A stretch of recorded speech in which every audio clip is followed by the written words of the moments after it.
अभी सबसे पहले एक इम्पोर्टेंट सूचना मैं आपको देना चाहता हूं। मैं चाहता हूं कि इसको तुरंत जैसे आप सुनेंगे इसको फॉरवर्ड करेंगे और जहां भी आपकी हो सकता है उस स्तर पर इस जानकारी को पहुंचाएंगे। बात है हमारे एक सैनिक हवलदार महेंद्र यादव, जो कि महेंद्रगढ़ के रहने वाले थे और जम्मू में तैनात थे। और जम्मू में इसी 4 तारीख को उनका एक्सीडेंट होता है और साथ में उनकी वाइफ भी थी। वो दोनों कहीं जा रहे थे और किसी ट्रक से या ट्राले से, उसकी पूरी अपडेट मेरे पास अभी है नहीं, उनका एक्सीडेंट होता है। इसी एक्सीडेंट में हमारे वो हवलदार महेंद्र यादव जी शहीद हो जाते हैं। उसके बाद में महेंद्र यादव को और उनकी पत्नी को सीरियस कंडीशन में जम्मू एमएच में भर्ती कराया जाता है। जहां पहुंचते ही महेंद्र यादव जी को डिक्लेयर कर दिया जाता है कि भाई ये इनकी डेथ हो गई। उसके बाद उनकी वाइफ की हालत बहुत ही सीरियस और क्रिटिकल कंडीशन में होने की वजह से एयरलिफ्ट करके जम्मू से उनको उधमपुर शिफ्ट कर दिया जाता है, उधमपुर एमएच में। अभी पिछले 6 दिन से वो वहां पर हैं, लेकिन उनकी हालत में कोई सुधार नहीं है। और उनके परिवार की जो हालत है आप समझ ही सकते हो। उनके 2 छोटे छोटे बच्चे हैं। उनके पिताजी जो खुद की भी एक सैनिक रह चुके हैं, जिनकी हालत इस सदमे के बात सुनते ही वो खुद मतलब सुध बुध में नहीं है। उनकी माताजी की भी हाल बहुत खराब है। और उनके परिवार के लोगों ने मेरे पास ये चीज़ें भेजी है कि सर हम अपना बच्चा खो चुके हैं, सेना का एक जवान खो चुके हैं। हम चाहते हैं कि अब उसकी पत्नी को बचाया जाए ताकि वो परिवार और उनके बच्चे की गाड़ी पटरी पर लौट सके। और वो उधमपुर एमएच में भर्ती हैं। वहां से हम चाहते हैं कि उनको आरआर हॉस्पिटल में शिफ्ट किया जाए। इसी सिलसिले में उन्होंने नंबर दिया था वहां के एक डॉक्टर कर्नल साहब का, तो मैंने उनको कॉल लगाया। 2 बार मैंने कॉल लगाया, रिंग गई, उन्होंने उठाया नहीं। उसके बाद मैंने उनको एक रिकॉर्डिंग भेजी है, मैं आगे आपको सुनाता हूँ। और रिकॉर्डिंग में मैंने इतना ही कहा कि साहब ऐसा ऐसा जो मैटर है, उनके परिवार चाहते हैं कि या तो उनको हालात कैसी है उनकी जानकारी दी जाए, नहीं तो उनको एयरलिफ्ट करके या कैसे भी दिल्ली भेजा जाए। हालांकि डॉक्टर साहब बात करते तो मुझे पता चलता। मैंने ये कहा था कि अपडेट दे दो ताकि मैं उनके परिवार को अपडेट दे सकूं, क्योंकि उनका परिवार ने कहा कि सर अब आप पे भरोसा है, हमारी तो कोई सुन नहीं रहा। तो यहाँ एक चीज़ कहना चाहता हूँ कि डॉक्टर साहब अगर मेरा फ़ोन उठाते तो अपडेट मिलती तो मैं उनके परिवार को देता।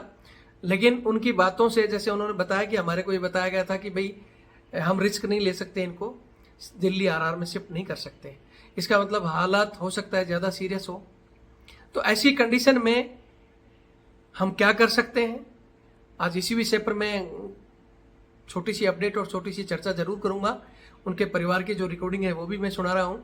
लेकिन यहाँ मैं मेरे विवेक से एक चीज़ कहना चाहता हूं कि फर्स्ट प्रायोरिटी में तो उनको एयरलिफ्ट करके दिल्ली आरआर हॉस्पिटल में भेजा जाना चाहिए, क्योंकि हो सकता है वहाँ उस एमएच में उतने संसाधन ना हो जिनकी उनको रिक्वायरमेंट हो सकता है कि उनकी हालत ऐसी हो कि उनको शिफ्ट करने के दौरान कोई दिक्कत आ जाए तो उनका रिस्क कौन लेगा। जो उनके मैंने गार्जियन से भी बात की है कि भाई इस कंडीशन में उनके पिताजी और उनकी माताजी तो इस स्थिति में है नहीं कि वो इस चीज़ को अपडेट दे सकें, और आपकी उसमें कोई रिस्क लेगा नहीं। तो हो सकता है डॉक्टर साहब रिस्क ना ले पा रहे हो, लेकिन डॉक्टर साहब रिस्क नहीं ले पा रहे तो दिल्ली उनको इस बात के लिए दिल्ली की टीम से कंसल्ट करना चाहिए। और दिल्ली से जो भी डॉक्टरों की टीम या जो संसाधन उनको चाहिए वो दिल्ली से, वो तो एयरलिफ्ट होकर दिल्ली से उधमपुर जा सकती है वो टीम। अगर हमें हमारे जवान और की फैमिली को बचाना है तो कम से कम इस टीम को वहां भेजा जाए। ये मेरी निजी राय है। बाकी तो मेरे से बहुत बड़े बड़े इस चैनल में जुड़े हुए हैं, वो लोग भी कमेंट्स के जरिए अपनी राय दें। और ये बहुत ही सीरियस मैटर है, इसलिए मैं आपसे फिर रिक्वेस्ट करूंगा कि इसको, जो बहुत से आदमी हैं जिनके हाथ में कुछ है ही नहीं, वो सिर्फ वीडियो को शेयर कर दें तो ये ऐसे लोगों के पास पहुंचेगी, हमारे हायर अथॉरिटीज में बैठे अधिकारियों के पास पहुंचेगी, दिल्ली में आरआर हॉस्पिटल में बैठे हमारे बड़े बड़े डॉक्टर साहब के पास पहुंचेगी, तो वो इस चीज का संज्ञान लें। मैं फिर कहना चाहता हूं कि वो या तो उनको आरआर में शिफ्ट करें या आरआर से कुछ बेहतर डॉक्टर जिनको इलाज के लिए और कुछ संसाधन जो वहां भेज सकते हैं एयरलिफ्ट करके तो भेजें। हमें किसी भी कंडीशन में उनकी पत्नी को बचाना चाहिए ताकि उनके बच्चे और हमारे बीच का एक परिवार, जिनकी जिंदगी, हालांकि जब उनका मुखिया, उनके हस्बैंड चले गए तो उनकी ज़िंदगी में भूचाल तो आया ही है, लेकिन आगे आने वाली स्थिति को हम कंट्रोल कर सकें, ये मेरी छोटी सी रिक्वेस्ट थी। आप लोग अगर इस दर्द को समझ सकें तो वीडियो को ज़रूर फॉरवर्ड करेंगे, और आगे मैं उनकी रिकॉर्डिंग भी दिखा रहा हूँ, उनको ज़रूर सुनेंगे।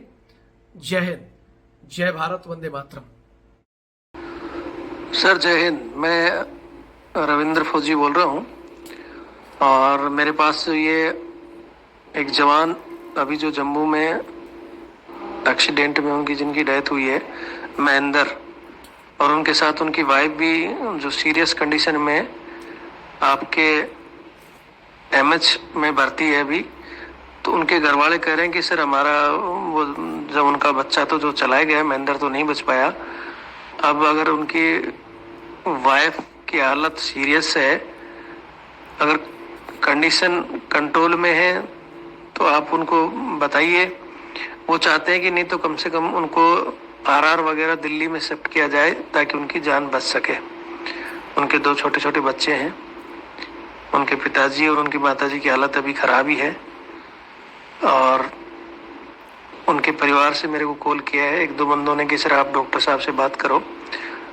मैंने आपको 2 बार कॉल किया, आपने रिसीव नहीं किया, तो प्लीज़ अगर समय मिलता है तो या तो मेरे से एक बार बात कर सकते हैं तो बात करें, और उनकी हालात से थोड़ा सा अवगत करा सकते हैं तो कराइए,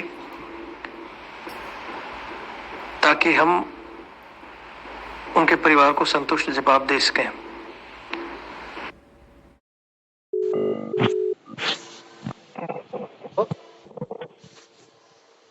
भाई सर जी। जी संदीप बात कर रहा था, मेहनत हरियाणा से। हाँ हाँ हाँ, कौन बोल रहे हो सर आप? ये संदीप बात कर रहा था, मेहनत से, हरियाणा से। हाँ हाँ हाँ। जो सर मैंने आपके पास भेजा था एक महेंद्र लेस होल्डर, ये 4 तारीख को एक्सीडेंट हो गया, इसकी डेथ हो गई था लक्ष्मीसक में। जी जी। इनकी वाइफ का भी साथ में बैठी हुई, उनका भी, वो भी सीरियस कंडीशन में उधमपुर में एडमिट है। पहले जम्मू में थे, फिर वो उधमपुर रेफर कर दिया था। अच्छा अच्छा। तो 5 तारीख को उन्होंने, जम्मू वालों ने उधमपुर भेज दिया था। आज 10 तारीख हो गया, बट उसको कोई मतलब कि वो नहीं आया अभी इम्प्रूवमेंट किसी टाइप का। अच्छा अच्छा। तो उनको हमारी रिक्वेस्ट थी कि आरआर हॉस्पिटल में हो जाता है तो उसकी जान बच जाती है, उसके 2 बच्चों की जिंदगी सुधर सकती है। तो वो हॉस्पिटल वाले क्या बोल रहे हैं? वो हॉस्पिटल वाले बोल रहे हैं कि हम इस कंडीशन में नहीं भेज सकते। तो अब इसका तो मान लो हम कहेंगे तो भी वो कहेंगे कि भाई कौन रिस्क लेगा, कोई रास्ते में कोई बात होगी या कुछ और। तो वो कंडीशन मतलब एक तो ऐसा बता रहे हो कि जा नहीं सकती, कोई समस्या आ जाए, या क्या बता रहे हैं मतलब? मेरा ये था कि एयरलिफ्ट करके उनको आरआर हॉस्पिटल में उसका ट्रीटमेंट हो जाए तो वो बच सकती है। तो मैं वही तो कह रहा हूँ कि वो कहें कि भाई एयरलिफ्ट करें, और इस दौरान उसको जैसे पता नहीं अब किस पे रखा है, वेंटिलेटर पे है, किस पे है, उसका क्या कब पता चले। अभी वेंटिलेटर पे है फिलहाल प्रेजेंट में। हाँ, तो आप ये बताओ कि उससे वेंटिलेटर से उसको शिफ्ट कर सकते हैं क्या, कोई गुंजाइश है वहाँ? वो तो कुछ बताया नहीं डॉक्टर ने, भाई वो बोला कि अभी मैं तो जी भैया, या तो वो डॉक्टर साहब बताएं, वो कोशिश तो वो भी कर रहे होंगे, नहीं होगा तो जैसे वहां से जम्मू से उन्होंने उधमपुर रेफर किया है, जी तो वो हो सकता है जी जी आरआर में भी भेज दें। लेकिन या तो समस्या ऐसी आ रही होगी कि वो अगर शिफ्ट करे और शिफ्ट करने में कोई समस्या आ गई तो जी भाई उसका कौन रिस्क लेगा, एक तो ये समस्या है।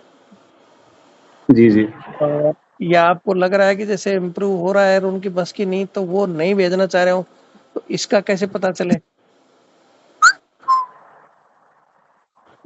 उससे तो डॉक्टर तो है अभी तक तो कोई सुधार आया नहीं, अभी तक तो कोई सुधार आया नहीं है। तो आपने उनको कहा था कि रेफर के लिए आरआर वगैरह में? मैंने कल उनसे बात किया था डॉक्टर से, तो बोला कि मैं रेफर नहीं कर सकता, ये बात हुई थी। कौन है डॉक्टर साहब, कौन उसका है? अभी वो ये गुप्ता जी है। गुप्ता जी का क्या रैंक है? कर्नल रैंक है, न्यूरो सर्जिकल है। न्यूरो सर्जिकल है। हम्म। तो या तो उनका नंबर दे दो, हम बात कर सकते हैं। लेकिन ऐसा है कि भाई अगर वो, क्योंकि इस उनका स्टेज पे नंबर तो डॉक्टर मैंने आपके पास, है। जी जी, दर्पण दर्पण गुप्ता है जी, उनका नंबर आपके पास सेंड कर दिया जी। हाँ, तो चलो मैं बात कर लेता हूँ, क्योंकि वो इस चीज में हम अगर कहें, वो ये बोलेंगे कि भाई अगर बाय चांस रास्ते में कोई बात होगी तो फिर उसका कौन रिस्क लेगा। इनके बच्चे कितने हैं? 2 बच्चे हैं, एक 7 साल का लड़का है, एक 9 साल की लड़की है। हाँ, तो वो तो मतलब डिसीजन लेने लायक भी नहीं है। तो ये आप कौन बोल रहे हो उनके? मैं तो उनका ताऊ का लड़का बोल रहा हूँ जी। तो या तो उनके कोई गार्जियन, जैसे उनके जो इनके पिताजी थे, वो क्या कह रहे हैं? उनके पिताजी तो कंडीशन में नहीं है, उनका हार्ट का ऑपरेशन हो रखा है, तो उनका कंडीशन मेंटली डिस्टर्ब है। उनकी मदर का है, उसका भी हेड इंजरी का 2 ऑपरेशन हो रखे हैं, वो भी इतना वो नहीं है। अब इसका डिसीजन कौन ले? अगर बाय चांस मैं उसको साहब को बोल भी दूं कॉल करके, मैं बात करूंगा हालांकि अभी साहब जी से है। लेकिन अगर वो ये कहें जी कि जी। भाई अगर रास्ते में कोई हो और उसका जिम्मेवार, तो उसके लिए कौन सहन करेगा? अगर कोई दिक्कत आ गई तो क्या होगा?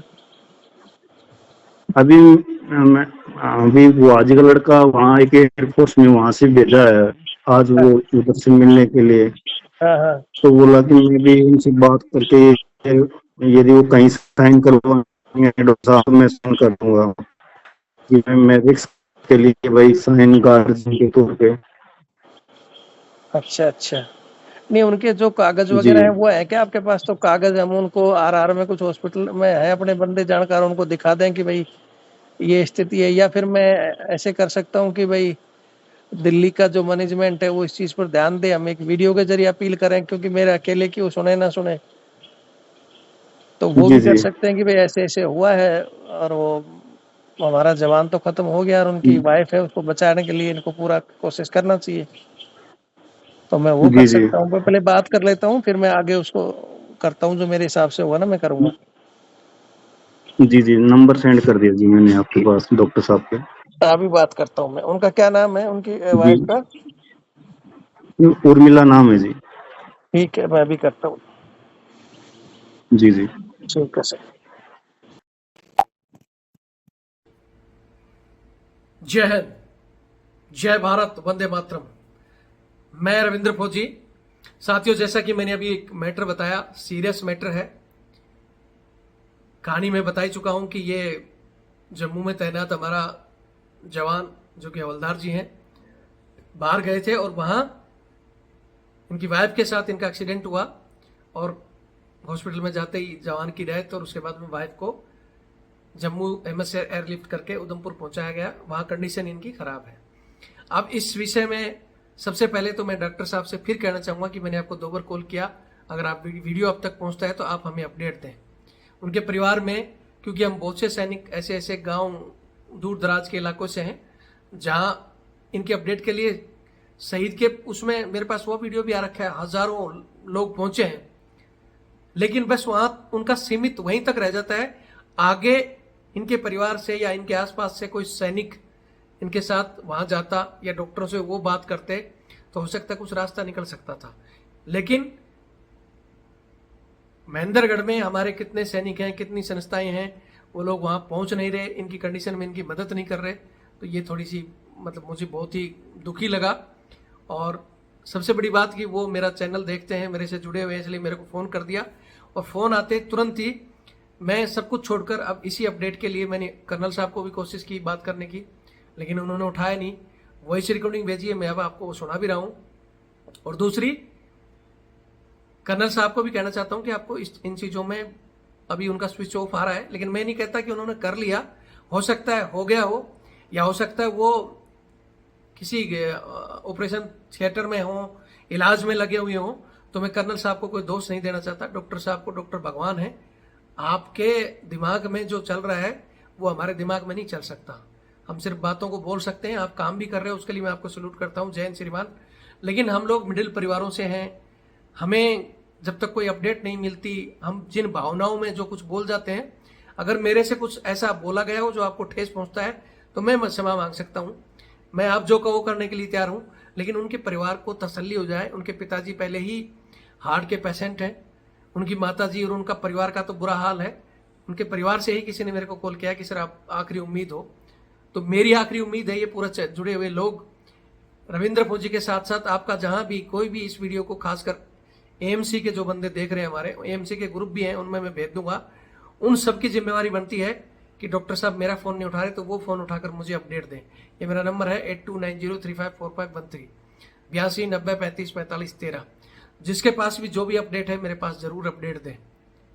हो सकता है डॉक्टर साहब बिजी हैं, उनकी कोई भी टीम कैसे भी करके मेरे को अपडेट दे ताकि मैं उनके परिवार को अपडेट दूं। और फिर कहता हूं कि इस कंडीशन में दो ही रास्ते हैं, या तो उनको वहां पहुंचाया जाए आरआर हॉस्पिटल में, या कहीं भी एम्स में, कहीं भी बड़ी से बड़ी हॉस्पिटल में सेना को इनके परिवार पर पूरा ध्यान देना चाहिए। वो नहीं पहुंच सकते, स्थिति खराब है, तो टीम भेजी जाए। बस मैं इतना ही कहना चाहूंगा। उसके अलावा मैं आगे की रिकॉर्डिंग सुना रहा हूँ।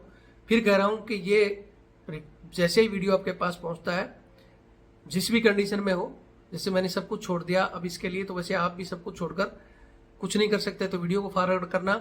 जो एएमसी के हैं वो अपना लिंक लगाना शुरू करना आरआर हॉस्पिटल में।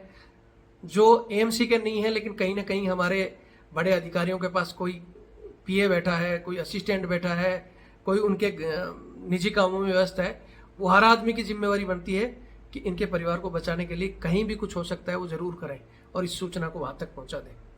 और एक बार फिर कहूँगा डॉक्टर साहब, सबसे बड़ी जिम्मेवारी आपकी है और मुझे पूर्ण विश्वास है कि हमारे सेना के डॉक्टर तो वैसे भी किसी चीज़ में कोई कमी नहीं छोड़ते।